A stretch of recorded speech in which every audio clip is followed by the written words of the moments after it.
जी नाजरीन, मैं हूं शहजाद चौधरी मारगला न्यूज़ के साथ। मैं इस वक्त वाघा बॉर्डर पर मौजूद हूं। यहाँ सिख यात्री बैसाखी मेला मनाकर वापस जा रहे हैं। उन्होंने गुरुद्वारा प्रबंधक कमेटी और हुकूमत पंजाब की जानब से किए गए इंतज़ामात पर दिली इत्मीनान का इजहार किया, लेकिन चंद एक जो थे उन्होंने ट्रांसपोर्ट के हवाले से जो है कुछ तजावीज़ भी पेश की कि किस तरह इन इंतज़ामात को बेहतर किया जा सकता है। आइए वो किस किस्म के मसाइल थे जो उनको दरपेश हुए, उनसे बात करते हैं।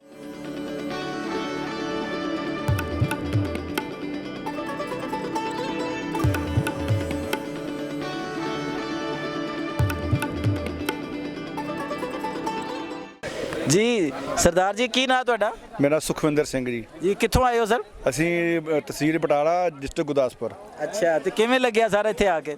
ਵੇਖੋ ਜੀ, ਜ਼ਿੰਦਗੀ ਦਾ ਇੱਕ ਨਜ਼ਾਰਾ ਹੀ ਵੱਖਰਾ ਸੀਗਾ। अच्छा, ਪਹਿਲਾਂ ਜ਼ਿੰਦਗੀ ਵੇਖਿਆ ਨਹੀਂ ਉਹ ਨਜ਼ਾਰਾ, ਜਿਹੜਾ ਨਜ਼ਾਰਾ ਦੇਖਿਆ ਜੋ ਸਾਡੇ ਪਾਕਿਸਤਾਨੀ ਭੈਣਾਂ ਭਰਾਵਾਂ ਨੇ, ਬੱਚਿਆਂ ਨੇ, ਸਾਡੀ ਉਮਰ ਦੇ ਬਜ਼ੁਰਗਾਂ ਨੇ ਸਾਡੀ ਜੋ ਇੱਜ਼ਤ ਕੀਤੀ ਆ। ਉਹ ਕਹਿੰਦੇ ਸਾਡੇ ਤੁਸੀਂ ਪ੍ਰਾਹੁਣੇ ਹੋ। हाँ जी बिल्कुल ਉਹਨਾਂ ਸਾਡੇ ਪ੍ਰਾਹੁਣੇ ਹੋ, ਦੱਸੋ ਤੁਹਾਡੀ ਸੇਵਾ ਕਰੀਏ ਤੁਹਾਡੀ।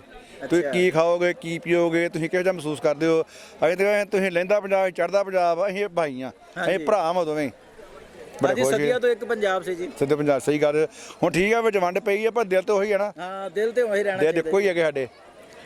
ਤੇ ਤੁਹਾਡਾ ਕੀ ਖਿਆਲ ਹੈ ਕਿ ਇਹ ਆਸਾਨੀਆਂ ਹੋਣੀਆਂ ਚਾਹੀਦੀਆਂ ਦੋਨੋਂ ਸਾਈਡ ਬਾਰਡਰ ਚ ਆਉਣ ਜਾਣ ਵਾਸਤੇ? ਵੇਖੋ ਜੀ, ਆਸਾਨੀਆਂ ਜਿੱਦਾਂ ਕਰਤਾਰਪੁਰ ਸੁਰੰਗਾ ਬਣ ਗਿਆ, ਸਾਡੇ ਲੋਕੀ ਜਾਂਦੇ ਉੱਥੇ ਭਾਵੇਂ ਇੱਕ ਦਿਨ ਵਾਸਤੇ ਜਾਂਦੇ ਆ, ਗੁਰਧਾਮ ਦਰਸ਼ਨ ਕਰਕੇ ਆਉਂਦੇ ਆ, ਆਣ ਕੇ ਲੋਕਾਂ ਦੱਸਦੇ ਵੀ ਅਸੀਂ ਬਾਬੇ ਨਾਨਕ ਦੀ ਪੈਲੀ ਵੇਖ ਕੇ ਆਏ ਆ। ਹਾਂ ਬਿਲਕੁਲ। ਤੇ ਇਹੋ ਜਿਹਾ ਸਾਨੂੰ ਇੱਧਰ ਵੀ ਲਾਂਘਾ ਮਿਲੇ।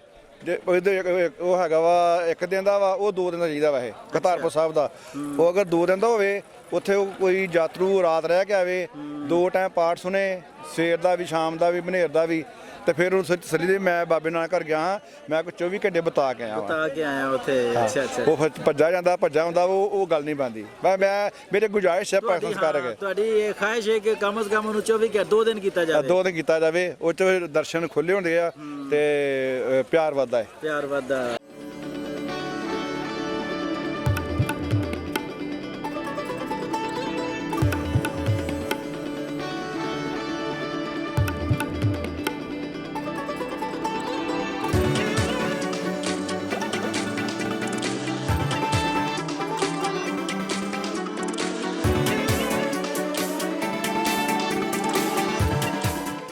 जी साढ़े नाल रजन सिंह साहब मौजूद ने, आओ उन्होंने गलबात कर रहे हैं। जी सज्जी आया नु सरदार जी। बहुत ਵਧੀਆ ਹੋਇਆ, ਬਹੁਤ किस तरह रहा जनाब? ਬਹੁਤ ਵਧੀਆ ਰਿਹਾ, ਚੜ੍ਹਦੀ ਕਲਾ ਰਹੀ ਹੈ। ਅੱਛਾ। ਗੁਰੂਆਂ ਦੀ ਚੜ੍ਹਦੀ ਕਲਾ ਰਹੀ ਹੈ, ਸੰਤ ਦੀ ਅੱਗੇ ਹੀ ਬੜੀ ਸੇਵਾ ਕੀਤੀ ਆ। ਤੇ ਕਿਸ ਤਰ੍ਹਾਂ ਵਿਸਾਖੀ ਮਨਾਈ ਗਈ, ਕਿਸ ਤਰ੍ਹਾਂ ਇਹਦਾ ਥੋੜਾ ਜਿਹਾ ਸਾਨੂੰ ਦੱਸੋ ਤਫਸੀਲ ਦੇ ਨਾਲ ਕਿ ਵਿਸਾਖੀ ਦਾ ਕੀ ਮੇਲਾ ਹੁੰਦਾ ਹੈ ਤੇ ਕਿਸ ਤਰ੍ਹਾਂ ਇਹ ਪੰਜਾਬ ਦਾ ਤਿਉਹਾਰ ਹੈ? ਵਧੀਆ ਹੁੰਦਾ, ਇਦਾਂ ਹੀ ਚੱਲਦੇ ਰਹਿੰਦੇ ਆ, ਆਉਂਦੇ ਰਹਿੰਦੇ ਆ, ਤੁਰੇ ਜਾਂਦੇ ਆ ਜੀ। हाँ जी। ਤੇ ਇੰਤਜ਼ਾਮਾਤ ਕਿਸ ਤਰ੍ਹਾਂ ਦੇ ਸੀ, ਅੱਛੇ ਲੱਗੇ ਤੁਹਾਨੂੰ? बहुत अच्छे लगे, बहुत ज़्यादा। ਕੋਈ ਦਿੱਕਤ ਕੋਈ ਕਿਸੇ ਕਿਸਮ कोई ਦੀ? किस काम की नहीं आई, वो जरा कोई मर्जी आखी जाए, बहुत बढ़िया होए, ਅੱਛਾ। बहुत आनंद आया। ਤੇ ਪਾਕਿਸਤਾਨ ਤੇ ਲਹਿੰਦਾ ਚੜਦਾ ਲਹਿੰਦਾ ਪੰਜਾਬ ਚੰਗਾ ਲੱਗਿਆ? ਬਹੁਤ ਵਧੀਆ, बहुत बढ़िया, बड़ा ਬਹੁਤ ਵਧੀਆ ਦਰਸ਼ਨ ਦਿਦਾਰੇ ਹੋਏ। ਮਾਲਕ ਨੇ ਬਹੁਤ ਤੇ ਮਹਾਰਾਜ ਜੀ ਹੋਏ ਅਰਦਾਸ ਕਰਦੇ ਆ, ਮਹਾਰਾਜ ਸਾਡੇ ਇਸੇ ਤਰ੍ਹਾਂ ਭੈਣ ਭਰਾ ਮੇਲ ਬਣਾਈ ਰੱਖੇ। ਜਿਹੜੇ ਸਾਡੇ ਗੁਰਧਾਮ ਰਹਿੰਦੇ ਆ ਉਹਨਾਂ ਨੂੰ ਸਰਕਾਰ ਪਰਮਿਸ਼ਨ ਦੇਵੇ ਤਾਂ ਅਸੀਂ ਆਪਣੇ ਦੂਜੇ ਗੁਰਦੁਆਰਿਆਂ ਦੇ ਦਰਸ਼ਨ ਦਿਦਾਰੇ ਕਰ ਸਕੀਏ। ਅੱਛਾ। ਹਾਂ, ਕਿਹੜੇ ਸਾਡੀ ਗੁਰਦੁਆਰੇ ਦੀ ਗੱਲ ਕਰ ਰਹੇ ਤੁਸੀਂ? ਭਾਈ ਲਾਲੋ ਦਾ ਗੁਰਦੁਆਰਾ ਨਹੀਂ ਵੇਖਿਆ। ਅੱਛਾ। ਤੇ ਹੋਰ 1-2 ਗੁਰਦੁਆਰੇ ਹੋਰ ਆ ਵਿੱਚ ਪਾਕਿਸਤਾਨ ਵਿੱਚ। ਸਾਡੇ ਗੁਰੂ ਮਹਾਰਾਜ ਦੇ ਬਾਪੂ ਦੇ ਬਹੁਤ ਗੁਰਦੁਆਰੇ ਆ। ਸਾਡਾ ਜੀ ਕਰਦਾ ਸਾਰੇ ਗੁਰਦੁਆਰੇ ਦਰਸ਼ਨ ਕਰੀਏ। ਤੇ ਹਲੇ ਉਧਰ ਵੀ ਕੁਛ ਇਦਾਂ ਸੜਕਾਂ ਦਾ ਕੁਛ ਆਵਾਜਾਈ ਠੀਕ ਨਹੀਂ, ਇਸ ਕਰਕੇ ਸਾਨੂੰ ਖੜਦੇ ਨਹੀਂ। ਅੱਛਾ। ਤੇ ਅਸੀਂ ਇਹੋ ਅਰਦਾਸ ਕਰਨੀ। ਮੁੱਦਾ ਚੁੱਕਿਆ ਨਹੀਂ, ਵਜ਼ੀਰ ਸਾਹਿਬ ਵੀ ਆਏ ਹਾਂ ਚੁੱਕਿਆ। ਅੱਛਾ। ਇਹ ਵੀ ਚੁੱਕਿਆ, ਬੱਸਾਂ ਦਾ ਚੁੱਕਿਆ, ਵੀ ਸਾਨੂੰ ਪਰਮਿਸ਼ਨ ਬੱਸਾਂ ਦੀ ਦਿੱਤੀ ਜਾਵੇ। ਸਾਡੇ ਬਜ਼ੁਰਗ ਜਿਹੜੇ ਨਾਲ ਆਉਂਦੇ ਆ ਉਹਨਾਂ ਨੂੰ ਬੜੀ ਦਿੱਕਤ ਆਉਂਦੀ ਹੈ ਟ੍ਰੇਨਾਂ ਤੇ। ਟ੍ਰੇਨਾਂ ਦੇ ਉੱਤੇ। ਹਾਂ, ਸਾਨੂੰ ਪੈਸਿਆਂ ਦੀ ਕੋਈ ਨਹੀਂ, ਬਾਪੂ ਨੇ ਬਹੁਤ ਕੁਝ ਦਿੱਤਾ ਵਾ, ਅਸੀਂ ਆਪਣੇ ਵੀ ਖੁੱਲੇ ਦਰਸ਼ਨ ਦਿਦਾਰੇ ਕਰ ਸਕੀਏ। ਸਾਨੂੰ ਬੱਸਾਂ ਦਿਖਾਣ, ਸਾਨੂੰ ਸਮਾਨ ਚੁੱਕਣ ਦੀ ਦਿੱਕਤ, ਸਾਡੇ ਬਜ਼ੁਰਗਾਂ ਨੂੰ ਉੱਤਰ ਚੜਨ ਦੀ ਬੜੀ ਪਰੇਸ਼ਾਨੀ ਹੈ। ਹੁੰਦੀ ਹੈ। ਇਹ ਵੀ ਮੁੱਦਾ ਚੁੱਕਿਆ। ਇਹ ਵੀ ਮੁੱਦਾ ਚੁੱਕਿਆ। ਜਿਹੜੇ ਗੁਰਦੁਆਰਿਆਂ ਤੱਕ ਹਾਲੇ ਨਹੀਂ ਪਹੁੰਚ ਪਾਏ ਉਹਨਾਂ ਦਾ ਵੀ ਮੁੱਦਾ ਚੁੱਕਿਆ। ਉਹਨਾਂ ਦਾ ਮੁੱਦਾ ਚੁੱਕਿਆ। ਤੇ ਸਰਦਾਰ ਰਮੇਸ਼ ਸਿੰਘ ਸਾਹਿਬ ਨੇ ਜੀ, ਵਜ਼ੀਰ ਸਾਡੇ ਜਿਹੜੇ ਨੇ, ਉਹ ਬੜੇ ਐਕਟਿਵ ਨੇ ਤੇ ਉਮੀਦ ਤੁਹਾਨੂੰ ਹੈ ਕਿ ਉਹ ਹੱਲ ਕਰ ਦੇਣਗੇ। ਹਾਂ ਕਰਨਗੇ, ਜਿੱਦਾਂ ਅੱਗੇ ਸਾਡੇ ਬਾਪੂ ਨੇ ਕਰਨਾ, ਜੋ ਕਰਨਾ ਬਾਪੂ ਨੇ ਕਰਨਾ। ਬਾਪੂ ਨੇ ਸਭ ਕੁਝ ਸਾਡੇ ਸਿੱਖਾਂ ਦੀਆਂ, ਸਾਡੇ ਸਾਰਿਆਂ ਦੇ ਭਾਵਨਾਵਾਂ ਨੂੰ ਸਮਝਦੇ ਆ। ਉਹਨਾਂ ਸਾਨੂੰ ਸਭ ਕੁਝ ਸਾਨੂੰ ਦਰਸ਼ਨ ਦਿਦਾਰੇ ਖੁੱਲ੍ਹੇਗਾ। ਸਾਨੂੰ ਇੱਥੋਂ ਤੱਕ ਉਮੀਦ ਨਹੀਂ ਸੀ ਵੀ ਆਪਾਂ ਇੱਥੇ ਆ ਕੇ ਆਪਣੇ ਗੁਰੂ ਧਾਮਾਂ ਦੇ ਦਰਸ਼ਨ ਕਰ ਸਕਾਂਗੇ।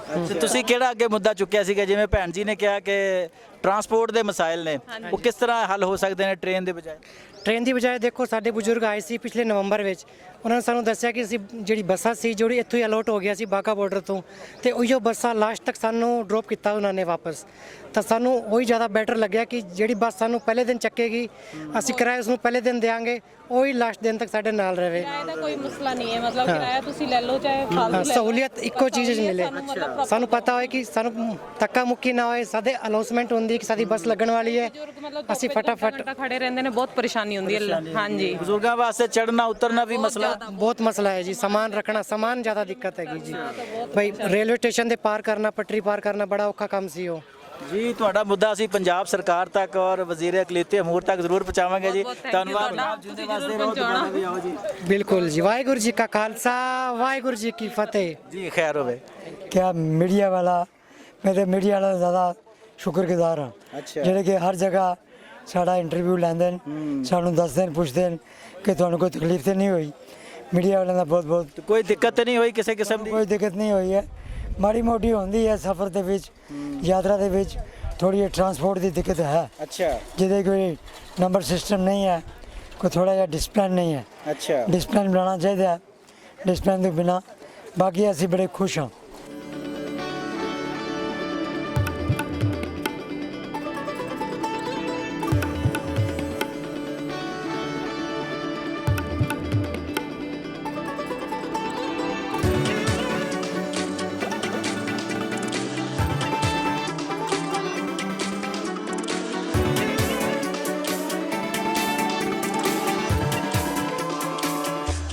ਅੱਛਾ ਅਸੀਂ ਪੂਰੇ ਇਮਾਮ ਦੇ ਤਰਫੋਂ, ਸਰਕਾਰ ਦੀ ਤਰਫੋਂ, ਗੁਰਦੁਆਰਾ ਪਾਕਿਸਤਾਨ ਗੁਰਦੁਆਰਾ ਪ੍ਰਬੰਧਕ ਕਮੇਟੀ ਸਰਦਾਰ ਰਮੇਸ਼ ਸਿੰਘ ਜੀ, ਇਹ ਆਪਣਾ ਅਰੋੜਾ ਸਾਹਿਬ ਦੀ ਤਰਫੋਂ, ਉਹਨਾਂ ਦੀ ਤਰਫੋਂ ਸਾਨੂੰ ਬੜੀਆਂ ਸਹੂਲਤਾਂ ਮਿਲੀਆਂ ਨੇ। ਅੱਛਾ ਐਸੀ ਗੱਲ ਨਹੀਂ, ਥੋੜੀ ਬਹੁਤੀ ਉਨੀ ਵੀ ਹੁੰਦੀ ਹੈ ਉਹ ਟਰਾਂਸਪੋਰਟ ਦੀ ਕਰਕੇ, ਅੱਛਾ ਉਹਦੇ ਵਿੱਚ ਵੀ ਕੋਈ ਨੰਬਰ ਸਿਸਟਮ ਨਹੀਂ ਹੈ, ਅੱਛਾ। ਉਹ ਕਰਨਾ ਚਾਹੀਦਾ ਹੈ। ਕਿਸ ਤਰ੍ਹਾਂ ਕੋਈ ਨੰਬਰ ਸਿਸਟਮ ਜਾਂ ਬੱਸ ਔਰ ਟ੍ਰੇਨ 'ਚ ਵੀ ਦਿੱਕਤ, ਟ੍ਰੇਨ 'ਚ ਕੋਈ ਦਿੱਕਤ ਆ ਰਹੀ ਹੈ? ਟ੍ਰੇਨ ਹੀ ਦੇਖਦਾ, ਟ੍ਰੇਨਾਂ ਵੀ ਲੇਟ ਚੱਲਦੀਆਂ ਨਾ, ਅੱਛਾ ਲੇਕਿਨ ਬੱਸਾਂ ਦਾ ਜ਼ਿਆਦਾ ਸਫ਼ਰ ਅੱਛਾ ਹੈ।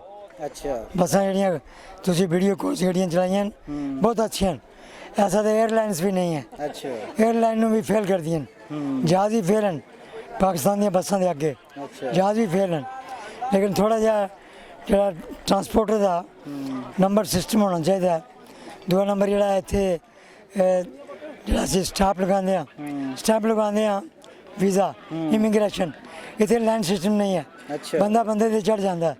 ਇਹ ਇੱਥੇ ਬਾਕੀ ਦਾ ਫਿਲਟਰ ਲੱਗੇ ਹੋਣੇ ਚਾਹੀਦੇ ਨੇ, ਬਾਕੀ ਦਾ ਡਿਸਪਲਿਨ ਹੋਣਾ ਚਾਹੀਦਾ, ਉਹਦੇ ਮੁਤਾਬਕ ਅਸੀਂ ਜਾ ਕੇ ਆਪਣਾ ਇਮੀਗ੍ਰੇਸ਼ਨ ਚੈੱਕ ਕਰਾਈਏ। ਅੱਛਾ ਉਹਦੇ ਵੀ ਥੋੜੀ ਦਿੱਕਤ ਹੈ, ਉਹਦੇ ਸੁਧਾਰ ਕਰਨਾ ਚਾਹੀਦਾ।